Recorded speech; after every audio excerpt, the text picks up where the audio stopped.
नमस्कार, मेरा नाम है राज के वर्मा और आप देख रहे हैं रिपोर्टर जी। दोस्तों, एक मिनट रुकिए। कल्पना कीजिए, आपकी शादी को अभी 2 या 3 साल हुए हैं। पति पत्नी में थोड़ी बहुत नोकझोंक तो चलती ही, लेकिन अचानक सास बीच में कूद पड़ती है और रोजाना बहू को ताने मारना, बेटे को भड़काना, दोनों के बीच गलतफहमियां पैदा करना शुरू कर देती है। बात इतनी बढ़ जाती है कि मामला तलाक तक पहुंच जाता है। अब तक तो हम सोचते थे कि ये घर का मामला है, कोर्ट क्या करेगा। अब दिल्ली हाई कोर्ट ने साफ साफ लाल झंडी दिखा दी है। अगर सास या कोई भी ससुराल वाला जानबूझकर पति पत्नी के रिश्ते को तोड़ने की कोशिश करेगा तो उसके खिलाफ क्रिमिनल केस चलेगा, जेल भी हो सकती है। जी हां, ये मजाक नहीं, बिल्कुल ताजा और सच्चा फैसला है। चलिए आज इसी पर पूरी जानकारी, सटीक फैक्ट्स, धाराएं और आंकड़ों के साथ आपको समझाते हैं, ताकि आप भी जान लें कि अब सास का जुल्म सिर्फ सीरियल तक सीमित नहीं रहेगा। दिल्ली हाईकोर्ट के जस्टिस स्वर्ण कांता शर्मा की बेंच ने 2025 में एक केस मैट्रिमोनियल अपील में यह ऐतिहासिक टिप्पणी की। केस था एक पति का, जिसकी पत्नी ने उसके और सास ससुर के खिलाफ घरेलू हिंसा का केस किया था। पत्नी का आरोप था कि सास रोज उसे अपमानित करती थी, बेटे को उसके खिलाफ भड़काती थी और जानबूझकर दोनों के बीच दरार डाल रही थी। ट्रायल कोर्ट ने सास को भी आरोपी बना दिया था, लेकिन ससुर को छोड़ दिया था। सास ने हाई कोर्ट में अपील की, मैं तो मां हूं, अपने बेटे से बात करती हूं, इसमें क्राइम क्या है।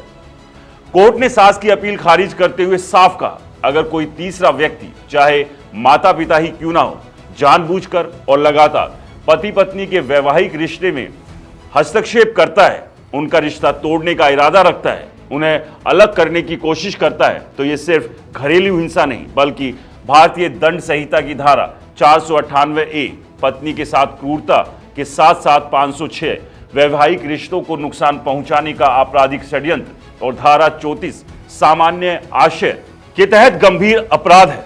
कोर्ट ने यह भी कहा कि माता पिता को बेटे से मिलने, बात करने का हक है, लेकिन अगर वो हक का दुरुपयोग करके बहू को मानसिक रूप से प्रताड़ित करते हैं और रिश्ता तुड़वाने की साजिश रचते हैं तो वो मां नहीं, अपराधी है। कोर्ट ने साफ लिखा, the right to interfere in the matrimonial life of the son does not extend to destroying it, यानी बेटे की शादीशुदा जिंदगी में दखल देने का हक उसे बर्बाद करने तक नहीं जाता।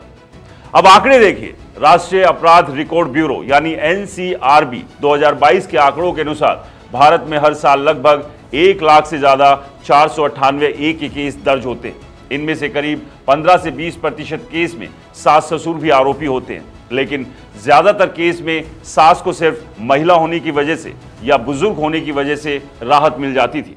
अब यह फैसला आने के बाद कोर्ट ने साफ कर दिया कि उम्र या रिश्ता कोई ढाल नहीं बनेगा। अगर इरादा गलत साबित हुआ, कोर्ट ने कुछ उदाहरण भी दिए कि कौन से काम अपराध की श्रेणी में आएंगे।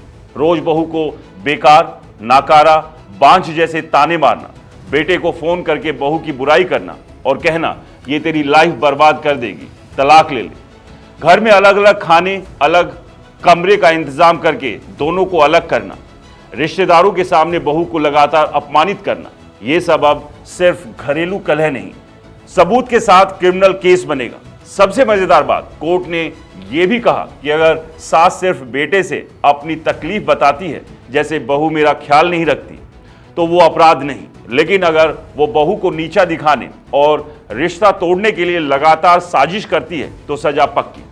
तो दोस्तों, समय आ गया कि अब सास भी समझ जाए कि बेटा मेरा है के चक्कर में बहू की जिंदगी बर्बाद नहीं कर सकती, और बहुएं भी अब डरे नहीं, सबूत इकट्ठा करें, डायरी लिखें, रिकॉर्डिंग करें, क्योंकि अब कानून आपके साथ है। यह फैसला सिर्फ एक केस नहीं, पूरे देश में वैवाहिक विवादों के लिए गेम चेंजर साबित होगा। दोस्तों, लेकिन इस सब के बीच ये भी ध्यान रखिए, रिश्तों की गर्माहट, रिश्तों का सम्मान सबसे जरूरी है। इसलिए कोशिश कीजिए, चाहे सास है तो अपनी बहू का मान सम्मान रखे, और बहू है तो वो अपनी सास का मान सम्मान रखने के साथ साथ उनका ख्याल भी रखे। क्योंकि परिवारों में अगर एकता होगी, परिवार एक साथ होंगे, तो जिंदगी और ज्यादा खूबसूरत होगी, वरना कोर्ट कचहरी तो है ही चक्कर और धक्के खाने के लिए। दोस्तों, इस पूरे मसले पर आपकी क्या राय है, हमें कमेंट्स कर जरूर बताएं।